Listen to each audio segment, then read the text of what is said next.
4 दिन से बराबर इस सत्संग का आनंद ले रहे हैं। आइए सत्संग को प्रारंभ करते हैं। जीवन अल्प अवध है ओछी, माया सबे बिलाणी। पीतर बाज काल यूं दाबे, आशा सकल बिलाणी। जीवन अल्प, अल्प नाम अल्प, हमारा जीवन है अल्प। जीवन अल्प अवध है ओछी, आयु है थोड़ी, जीवन है अल्प।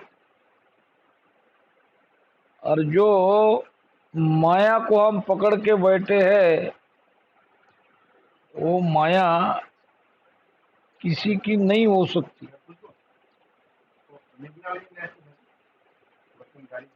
कहते हैं कि एक कोई साधु थे, ऊपर पहाड़े के ऊपर खड़े रह के चिल्ला रहे थे, नीचे रास्ता था और नीचे कुछ धन पड़ा था रास्ते पे। और आने जाने वाले को कहते, दूर हटो दूर हटो,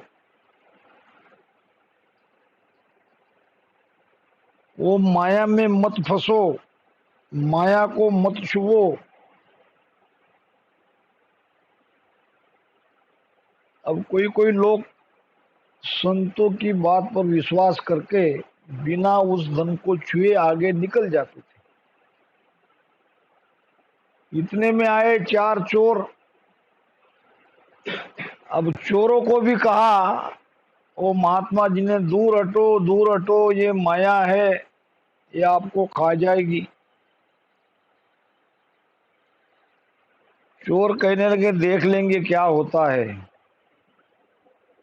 चारों ने मिलके जितना भी धन वहां पड़ा था उसको इकट्ठा किया और अपने थैले में भर दिया।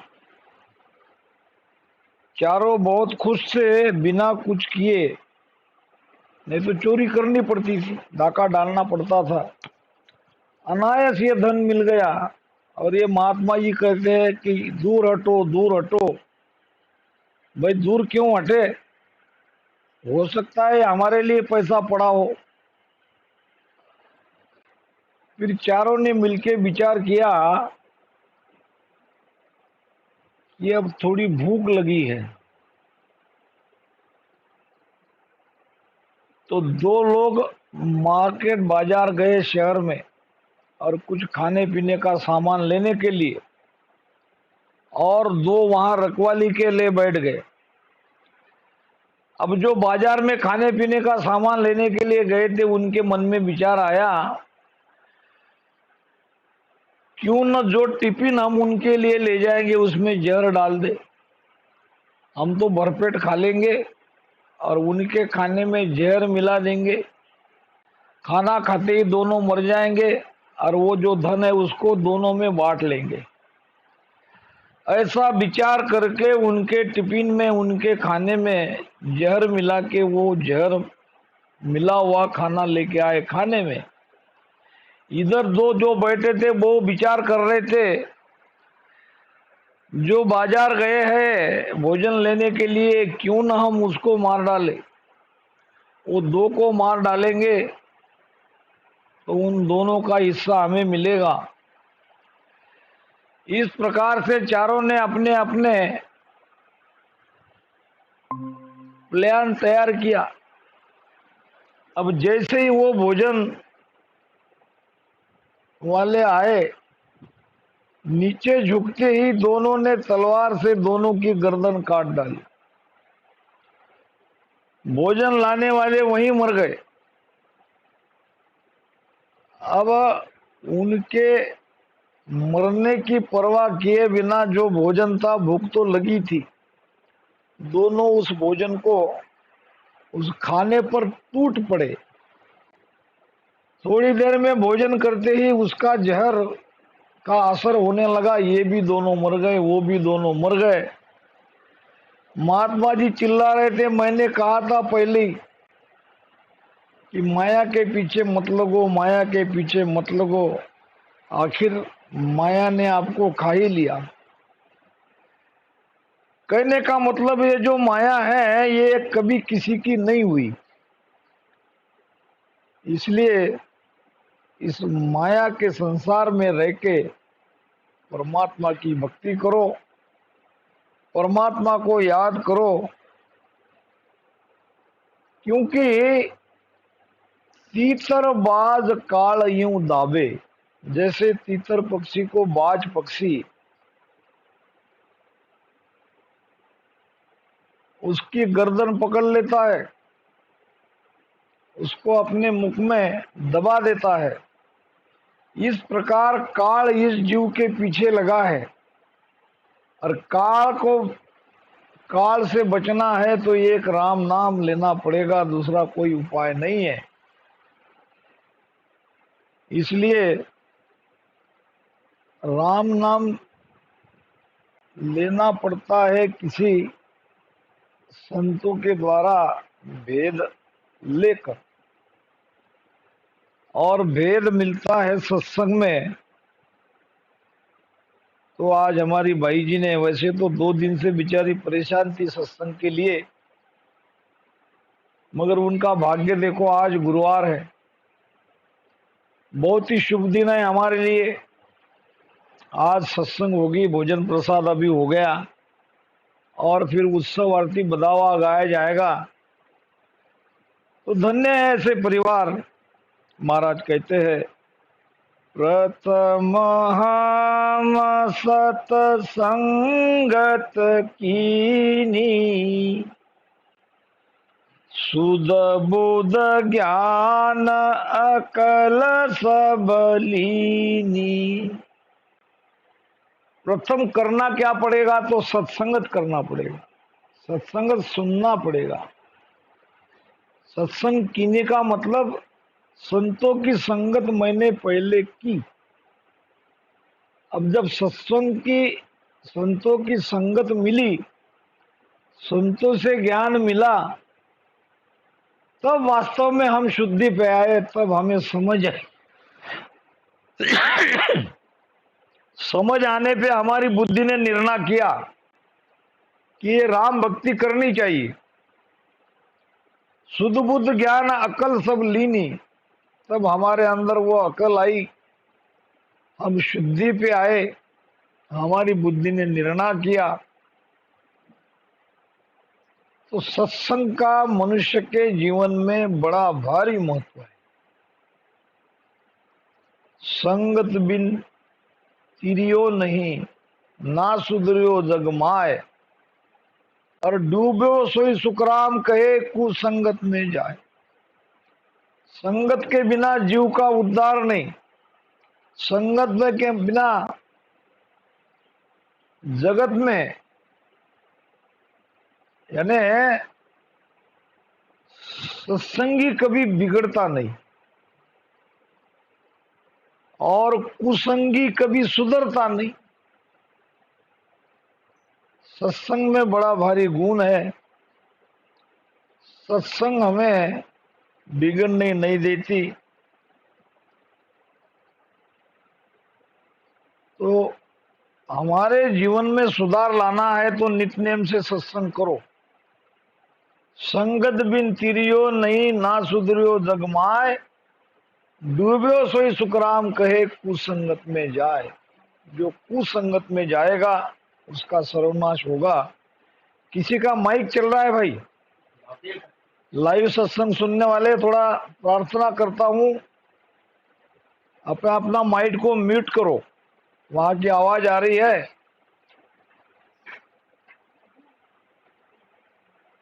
तो प्रथम हम सत्संगत कीनी, सुध बुध ज्ञान अकल सब लीनी, तब हृदय ऐसी दर्शावे। तब हृदय में ये बात यानी समझ आ गई हृदय में कि कहाँ सो आय कहाँ सो जावे। सत्संग में जाने पे हमें ये ज्ञान मिला कि हम कौन है। हम नाम हमारी आत्मा। ये आत्मा शरीर में कहां से आई।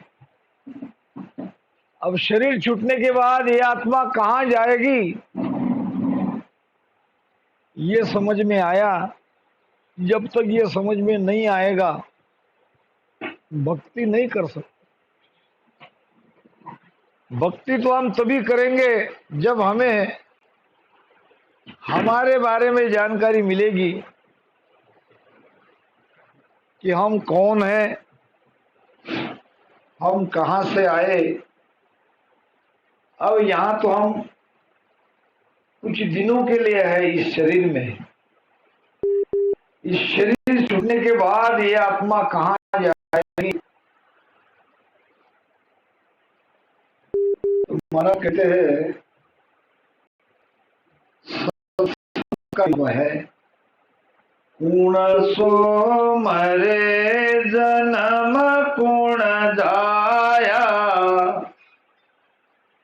यह मुझ मन अंधे सो पाया। इस जन्म किसका होता है और मरता कौन है। कुण सो मरे, जन्म कुण जाया। मरता है देह और जन्म लेता है चेतन मन। आत्मा न मरती है, आत्मा न जन्म लेती है। मन मरे न माया मरे, मर मर गए शरीर। आशा तृष्णा ना मरे, यूं कहे दास कबीर। न मन मरता है और न माया मरती है। मरता है तो केवल शरीर। जब शरीर मरता है आत्मा अमर है। आत्मा के साथ लगी हुई ये आशा, ये तृष्णा, ये भी जो कि त्यों रहती है। इसलिए अपना आगे क्या होगा अपनी आत्मा का, इसके बारे में विचार करो। हमारे मराठी संत कहते हैं आप लिया हिता असे जो जागता। अपना हित किसमें है, उसके लिए जो जाग रहा है, जो चिंता कर रहा है। धन्य तया चिया माता पिता। अपना हित किसमें है, अपनी आत्मा का सुख किसमें है, इसके बारे में सोचना चाहिए, इसके बारे में चिंतन करना चाहिए। ऐसा भेव भिन भिन भाखे, सो समरत मुझ शरणे राखे। ऐसा भेव भिन्न भिन्न भाके। सत्संग में जब हम जाते हैं तो सदगुरु मुख से ज्ञान सुनते हैं और वो अपने मुखार बिन से इस जीव आत्मा के बारे में, इस काल के बारे में, काल से ये जीव मुक्त कैसे हो जाए इसके बारे में वेद बताते हैं। भिन्न भिन्न तरीके से हमें समझा के देते हैं। और ऐसे सदगुरु के शरण में जब ये जीवात्मा जाता है तब उसका भला होने में देर नहीं लगती। युग में ज्ञान सकल मुझ सूझा, खट दर्शन सब ही ले बूझा।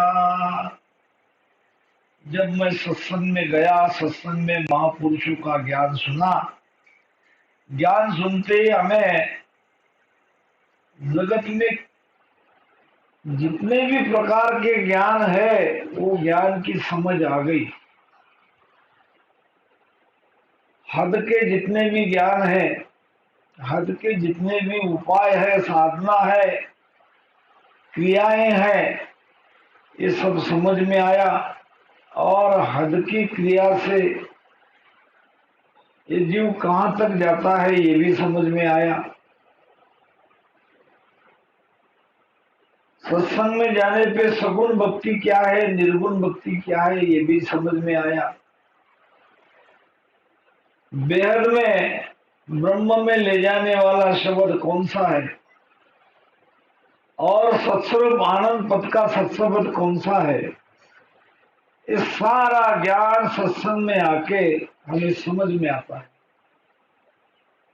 खट दर्शन सब ही ले बूझा, संसार के अंदर 6 दर्शन ही है। जोगी, जंगम, सेवड़ा, फकीर, ब्राह्मण, सन्यासी, ये 6 दर्शन ही है।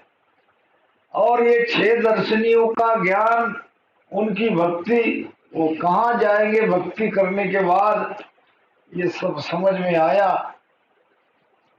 कब? सत्संग में जाने के बाद। अष्टांग जोग कोई संख बतावे, हद को छाड़ परे नहीं जावे। 3 लोक की हद है त्रिकुटी में। त्रिकुटी के नीचे 3 लोक है। त्रिकुटी का स्थान यहाँ 2 आंखों के बीच में अंदर है। जो बाहर है वो भीतर है। बाहर स्वर्ग मृत्यु पाताल है तो भीतर स्वर्ग मृत्यु पाताल है। तो ये 3 लोग त्रिकुटी के नीचे रहते हैं। तो कोई अष्टांग योग की साधना बताते हैं, तो कोई सांख्य योग का उपाय बताते हैं।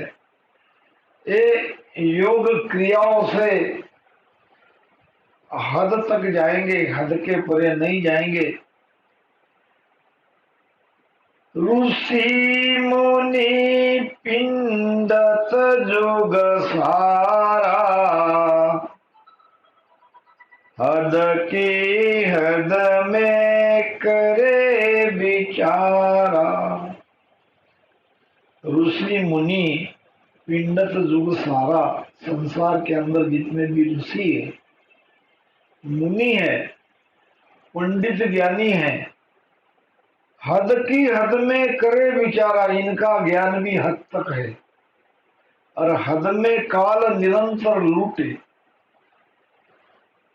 हद में हम अगर रहेंगे तो काल हमें छोड़ेगा नहीं, क्योंकि अभी हम हद में है। फिर भी क्या, काल से बच गए, मृत्यु से बच गए, हद में नहीं बच सकते। अब कहाँ जाएंगे यहां से मृत्यु होने के बाद? हमारा अगर शुभ कर्म है तो शुभ कर्म भुगतने के लिए स्वर्ग में जाएंगे, पाप कर्म भुगतने के लिए नरक में जाएंगे। ये शुभ अशुभ दोनों कर्म भुगतने के बाद फिर जाएंगे 84 लाख योनि में। 84 लाख योनि भुगतने के बाद 43,20,000 वर्ष के बाद में और मनुष्य शरीर मिलेगा। और वो मनुष्य शरीर में सदगुरु मिले, भक्ति मिली, ये राम नाम का वेद मिला, तो ये 84 छूटेगी, नहीं तो वापस और 84 में जाएंगे।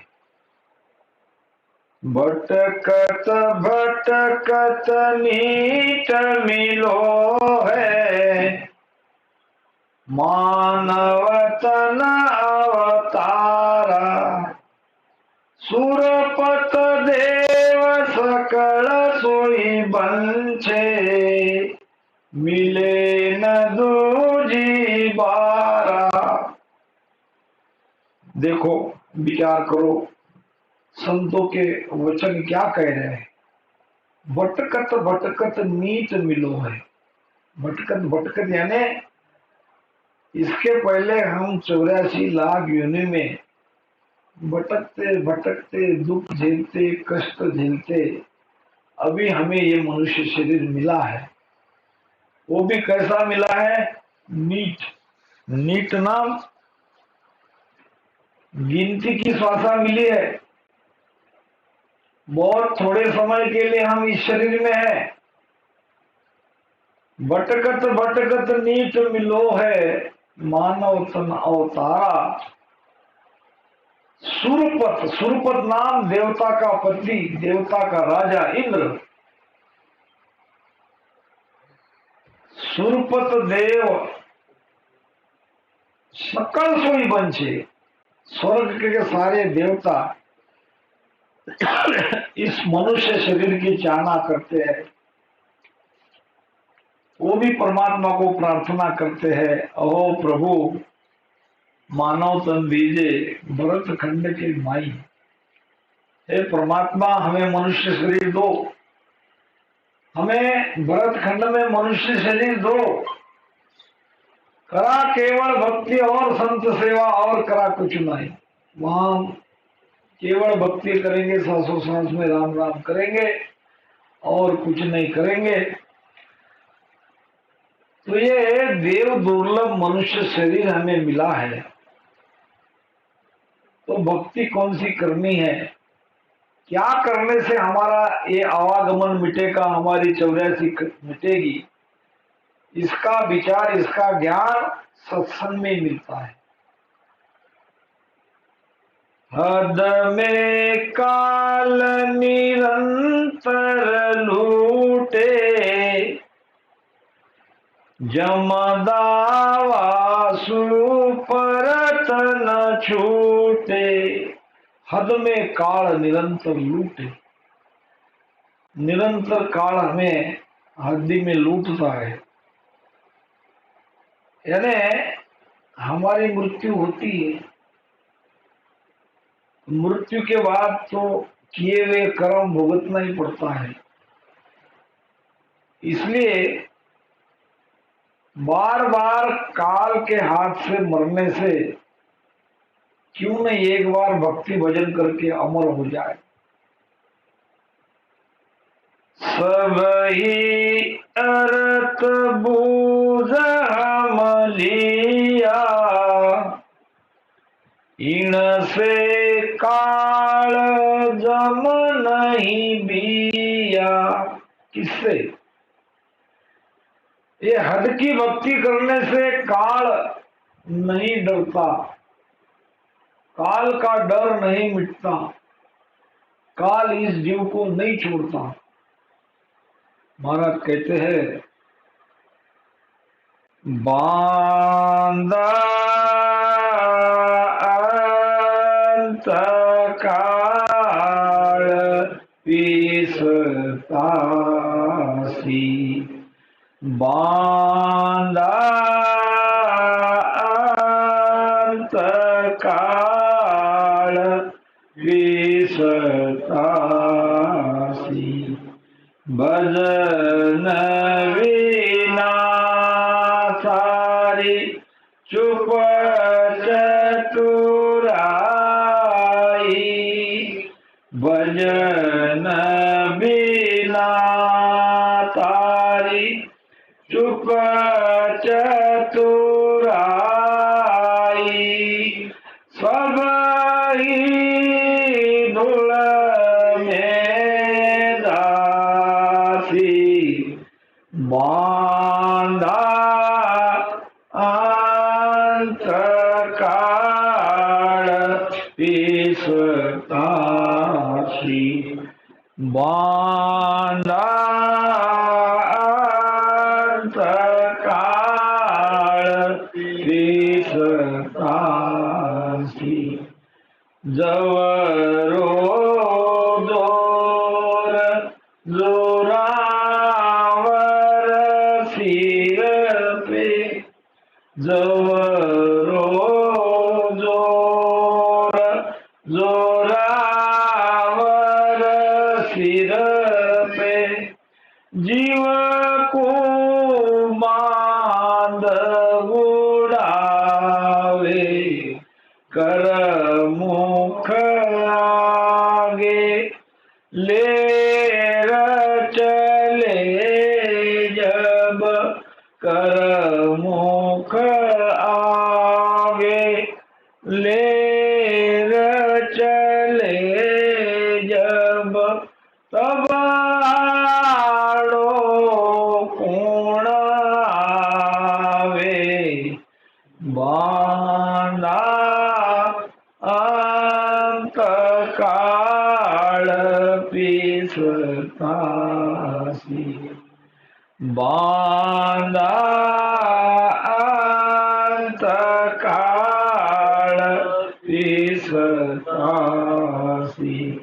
भजन बिना तारी चुप चतुराई,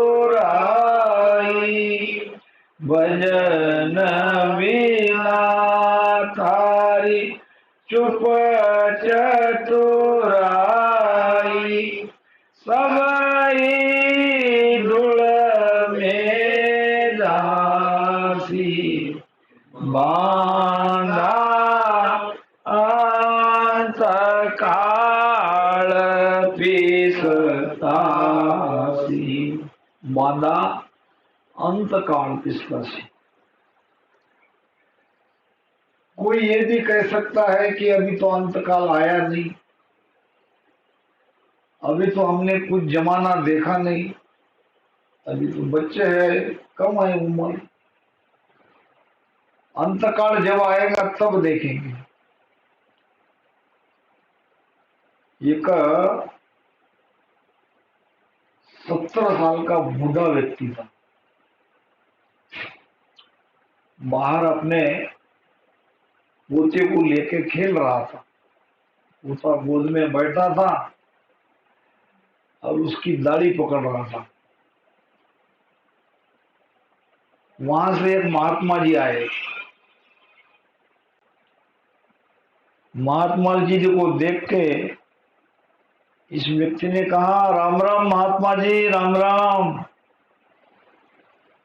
महात्मा जी ने भी राम राम किया, उसका जवाब दिया। महात्मा ने, क्या कहो भगत, क्या हाल है? उसने कहा कि बहुत हाल उतना अच्छा नहीं है, देख नहीं रहे हो, इतनी अवस्था में भी घर का कुछ न कुछ काम धंधा करना ही पड़ता है,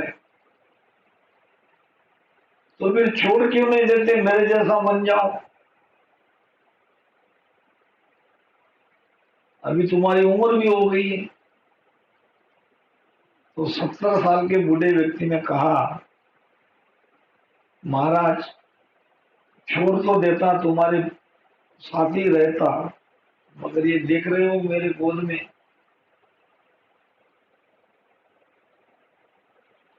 ये बच्चा बेटी का बेटा था, बेटी का बेटा कहता था, वो करता था नाना नाना नाना। ये जो मेरा पोता है ये कहता है मुझे मत जाओ मत जाओ, मत बनो बाबा। अब क्या करो, मनुष्य कितनी भी चालाकी क्यों न करे, काल के सामने चालाकी नहीं चलती। कहते हैं कि अंत समय आएगा तब देखेंगे, अंत समय कब आएगा, कौन सा समय हमारा अंत है? अभी हम जी रहे हैं, यही हमारा अंत समय है। क्या पता कल हम रहे न रहे, शाम होते होते क्या होगा ये भी हमें पता नहीं। मनुष्य के जीवन का हर समय अंत समय है, और उस समय को अंतकाल मान के भजन के बारे में पछतावा करो, भक्ति न करने का पछतावा करो, तब कुछ हाथ आ सकता है, नहीं तो समय बहुत तेजी से जा रहा है।